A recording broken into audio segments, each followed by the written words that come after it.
Hey guys, what's up? It's Mr. Berenstein. I'm here one more time in the Spider Kitchen, and I've got a little treat for you in celebration of Halloween that's coming up this weekend. So, in honor of that, you can check up on the board. We've got both a trick and a treat. This video is the treat video. As you can see, I'm wearing my Avengers Halloween shirt again to be in the season.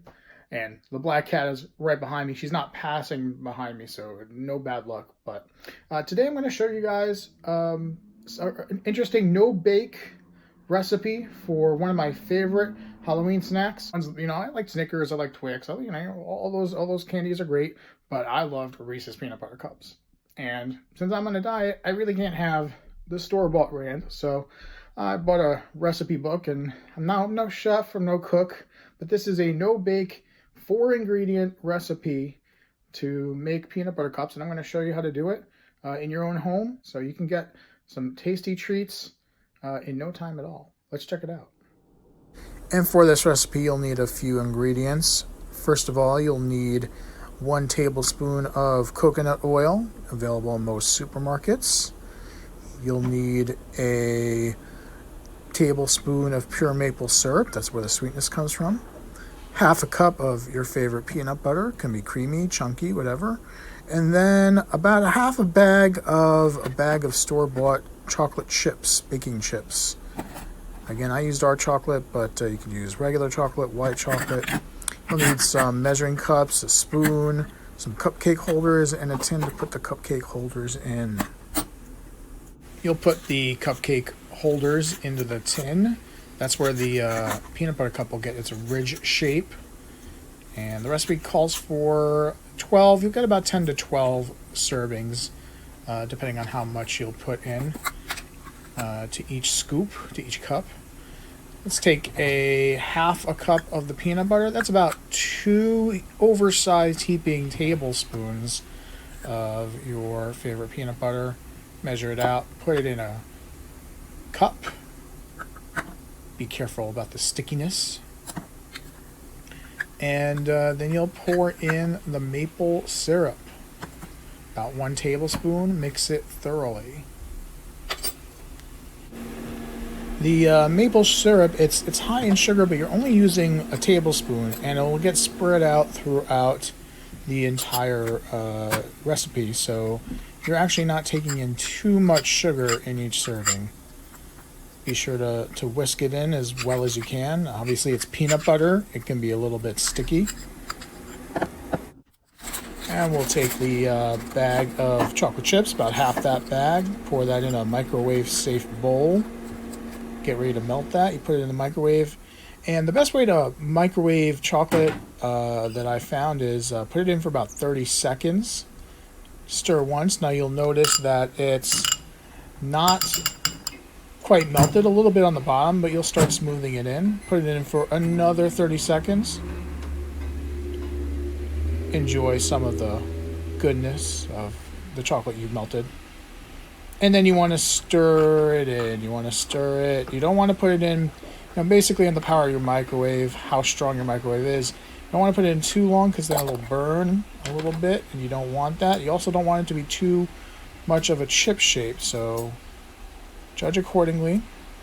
Now you're going to take that tablespoon of coconut oil and you're going to stir that in too. The coconut oil will make it a little bit smoother, a little bit sheener, give it a nice quality to it. Here you go, Mr. Berenstein. Let's mix that in. Let's mix some chocolate in with the coconut oil and get that done. Look at that. Nothing like good melted chocolate, especially during Halloween. Okay, so now we'll take the chocolate, and you want to take, the way I found this that worked for me is to take a teaspoon and just start scooping it into each cup, smoothing it in, trying to cover the entire cup. It's okay if you don't get it all in one shot. You can go back and put a little bit extra in. Just kind of a thin layer. That'll give you the bottom of the peanut butter cup. And again, a teaspoon because you just want to reserve enough for the rest to go over it. And now it's time for the peanut butter. Again, could be smooth or chunky. And you're gonna put a teaspoon in, and again, smoothing it in to the cup. You can use your fingers if you want, pressing down with the cup. Just kind of try to get it all in there, and do that an equal amount in each cup so that you're making sure you have a good peanut butter cup for every serving.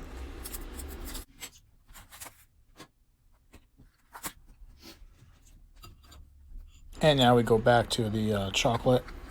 Give it another stir, keep it liquid, keep it loose, and then just pour another teaspoon on top.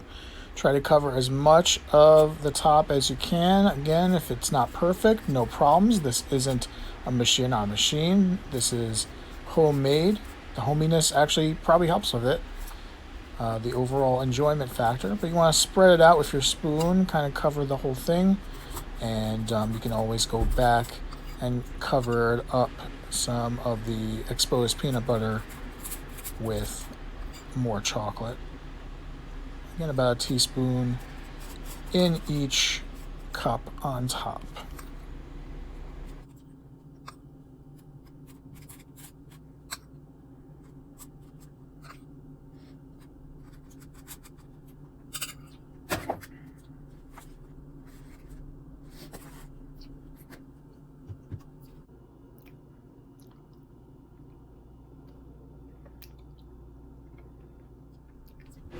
So with the second batch or second serving, you might find yourself a little bit low on chocolate.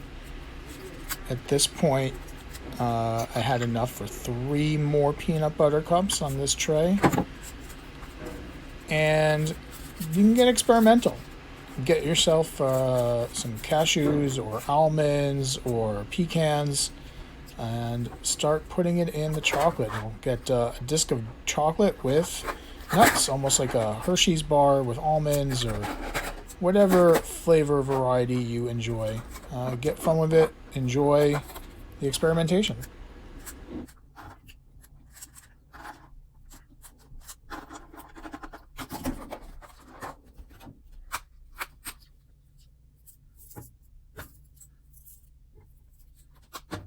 So if you guys want to extra flavor your chocolate, this is a little bonus here you can choose to throw in, which is some sea salt.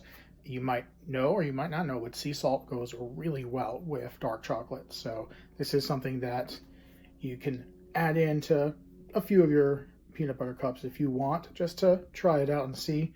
That extra sea salt makes a lot of difference. Okay, everything's ready to go in the fridge. We freeze it for about 30 minutes. Don't open the fridge door, just let it go. And after 30 minutes, you want to thaw it for about 10 minutes. Remember, the longer you put it in the freezer, the more it'll hold. But it'll be ready in about 30, and then let it stand for 10. And there we are. Our peanut butter chocolate cups are done. They are ready. They're looking good. And some of our pecan almond chocolate treats as well. Let's take them and take it for a test drive.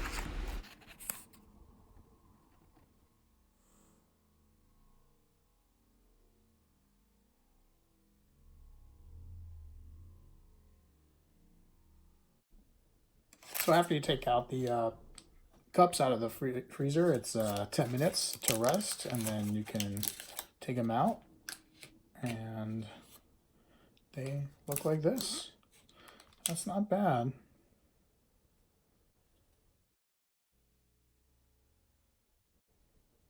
You're going to want to be careful because it is dark chocolate, so it's still going to be a little bit melty. But let's take a bite.